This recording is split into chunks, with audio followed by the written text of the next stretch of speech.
glad you're back. Are you ready for another good story? I know I am. Well, your parents this week in church had an interesting story. They had a story about a man called Moses. And you're going, oh yeah, I've heard of that guy, Moses, Prince of Egypt, baby, bulrushes, Egyptian princess, talking to God in a burning bush, arguing with Pharaoh about letting his people go. Oops, 10 horrible plagues. Pharaoh agreeing, crossing the Sea of Reeds, escaping Pharaoh's army, out in the desert, talking to God on Mount Sinai, 10 commandments. And then the story doesn't quite continue the way Moses thought it would. He wanted so much to bring his people back to a land called Canaan, and it didn't quite work out that way. Have you ever wanted something and then it just doesn't happen the way you thought it should? We all have, right? Well, today's story is about a boy named Jeremy. And Jeremy wants a pair of black shoes that everybody in his class has, but him, it seems like. And things don't work out exactly the way he thinks they should. Well, let's read the story and find out what happens to Jeremy and those pair of black shoes, okay? Those Shoes, written by Mary Beth Bolts, illustrated by Noah Z. Jones. I have dreams about those shoes. Black high tops, 2 white stripes. Grandma, I want them. There's no room for want around here, just need, Grandma says. And what you need are new boots for winter. Brandon T. comes to school in those shoes. He says he's the fastest runner now, not me. I was always the fastest runner before those shoes came along. Nate comes to school in those shoes. Antonio and I count how many times Nate goes to the bathroom.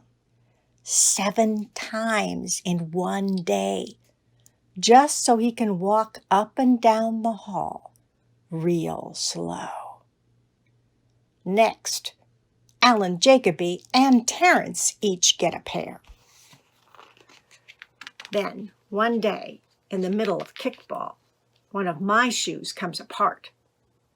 Looks like you could use a new pair, Jeremy, Mr. Alfrey, the guidance counselor, says. He brings out a box of shoes and other stuff he has for kids who need things. He helps me find the only shoes that are my size. Velcro, like the ones my little cousin Marshall wears. They have an animal on them from a cartoon I don't think any kid ever watched. When I come back to the classroom, Alan Jacoby takes one look at my Mr. Alfrey shoes and laughs. And so do Terrence, Brandon T., and everyone else. The only kid not laughing is Antonio Parker. At home, Grandma says, "How kind of Mr. Alfrey." I nod and then turn my back. I'm not going to cry about any dumb shoes. But when I'm writing my spelling words later, every word looks like the word shoes. And my grip is so tight on my pencil, I think it might burst. On Saturday, Grandma says, "Let's check out those shoes you've been wanting so much." I got a little bit of money set aside. Might be enough. You never know. At the shoe store, Grandma turns those shoes over so she can check the price. When she sees it, she sits down heavy. Maybe they wrote it down wrong, I say. Grandma shakes her head. Then I remember the thrift shops. What if there's a rich kid who outgrew his or who got 2 pairs for Christmas and he had to give one of them away? We ride the bus to the first thrift shop. Black cowboy boots, pink slippers, sandals, high heels, every kind of shoes except the ones I want. We ride the bus to the second thrift shop. Not a pair of those shoes in sight. Around the corner is the third thrift shop. I see something in the window. Black shoes with 2 white stripes, high tops, perfect shape, $2.50. Those shoes. My heart is pounding so hard as I take off my shoes and hitch up my baggy socks.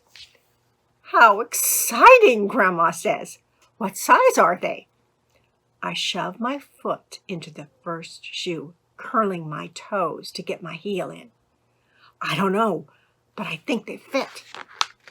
Grandma kneels on the floor and feels for my toes at the end of the shoe.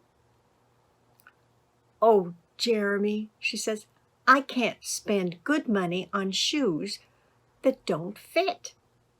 I pull the other shoe on and try to walk around. They're okay, I say, holding my breath and praying that my toes will fall off right then and there. But my toes don't fall off. I buy them anyway with my own money, and I squeeze them on and limp to the bus stop. At home a few days later, Grandma puts a new pair of snow boots in my closet and doesn't say a word about my 2 big feet shuffling around in my 2 small shoes. Sometimes shoes stretch, I say. Grandma gives me a hug. I check every day, but those shoes don't stretch. I have to wear my Mr. Alfrey's to school instead. One day during math, I glance at Antonio's shoes. One of them is taped up, and his feet look smaller than mine. After school, I head to the park to think. Antonio is there, the only kid who didn't laugh at my Mr. Alfrey shoes.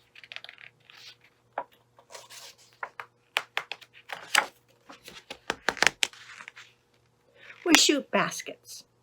A loose piece of tape on Antonio's shoe smacks the concrete every time he jumps. I think, I'm not going to do it. We leap off the swings. I'm not going to do it. We race from one end of the playground to the other. I'm not going to do it, I say. Do what? Antonio says, breathing hard. Grandma calls me for supper and invites Antonio over too. After supper, he spies my shoes. How come you don't wear them? Antonio asks. I shrug. My hands are sweaty. I can feel him wishing those shoes were his. That night, I'm awake for a long time thinking about Antonio. When morning comes, I try on my shoes one last time. Before I can change my mind, the shoes are in my coat. Snow is beginning to fall as I run across the street to Antonio's apartment. I put the shoes in front of his door, push the doorbell, and run. At school, Antonio is smiling big in his brand new shoes. I feel happy when I look at his face and mad when I look at my Mr. Alfrey shoes. But later, when it's time for recess, something happens. Everywhere there is snow. Leave your shoes in the hall and change into your boots, the teacher announces. Leave your shoes in the hall. It's then I remember what I have in my backpack. New boots, new black boots that no kid has ever worn before. Standing in line to go to recess, Antonio leans forward and says, "Thanks." I smile and give him a nudge. Let's race. The end. So, things didn't work out exactly how Jeremy had planned, did they? But even though they didn't work out the way he wanted, they turned out okay, didn't they? What do you think? How do you think Jeremy felt? How do you think Antonio felt? Well, how do you feel when things don't work out the way you think they're going to? Sometimes different, right? Different than we planned. Just like Moses in the story in church. His big plan was to get his people back to Canaan. And it didn't happen the way he wanted. He never got back there. The Bible says he died just when they were just on the other side of the Jordan River, and he didn't get to go in. It wasn't the way he thought it was going to turn out, was it?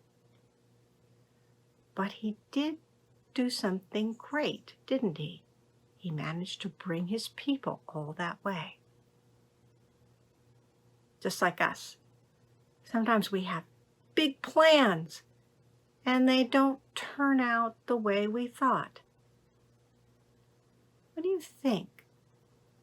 What do you think God has to do with our plans and the way they turn out? Do you think God maybe has plans for us that we don't exactly see until they happen? Something to think about, right? So, I hope you have a good week with your plans and for seeing where God takes you with those plans, right? And I'll see you again next week. Bye.